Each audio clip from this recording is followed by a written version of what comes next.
ఇక కాంగ్రెస్ నేత వైఎస్ షర్మిలకు ఏపీ కాంగ్రెస్ బాధ్యతలు అప్పగించవద్దని మాజీ ఎంపీ హర్షకుమార్ అన్నారు. షర్మిలకు పీసీసీ చీఫ్ ఇస్తే బూడిదలో పోసిన పన్నీరు అవుతుందని, కావాలంటే జాతీయ స్థాయిలో పదవి ఇచ్చుకోండని ఆయన సూచించారు.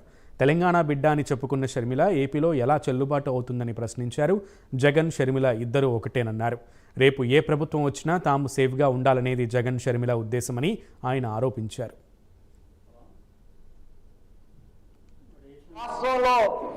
చెల్లని నాణ్యం ఇంకో రాష్ట్రంలో ఎలా చెల్లుతుంది?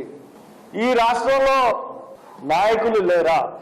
ఈ రాష్ట్రంలో కాంగ్రెస్ పార్టీని బతికించే నాయకులే లేరా?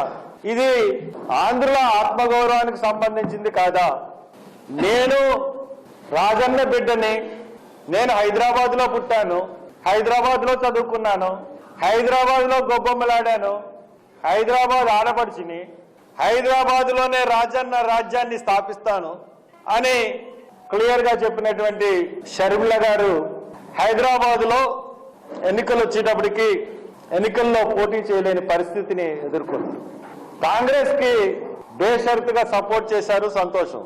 కారణం ఏంటంటే అక్కడ కాంగ్రెస్ లీడర్స్ ఎవరు కూడా షర్మిల గారిని ఆమోదించలేదు. ఒకవేళ ఆమోదించినట్లయితే బేషరతుగా ఆవిడకి ఒక్క స్టేజ్ మీదన్నా సరే హైదరాబాద్లో, తెలంగాణలో ఒక స్టేజ్ మీదన్నా మాట్లాడడానికి ఛాన్స్ ఇచ్చేవాడు. కనీసం రాజశేఖర రెడ్డి ఫోటో పెట్టడానికి కూడా ఒప్పుకోలేదు. అయినా కానీ ఆవిడ అడ్జస్ట్ అయిపోయింది. ఎందుకంటే ఏం చేయలేని పరిస్థితి. పోటీ చేద్దామంటే అభ్యర్థులు దొరకలేదు. ఇంకా తప్పనిసరి పరిస్థితుల్లో కాంగ్రెస్కి సపోర్ట్ చేసింది.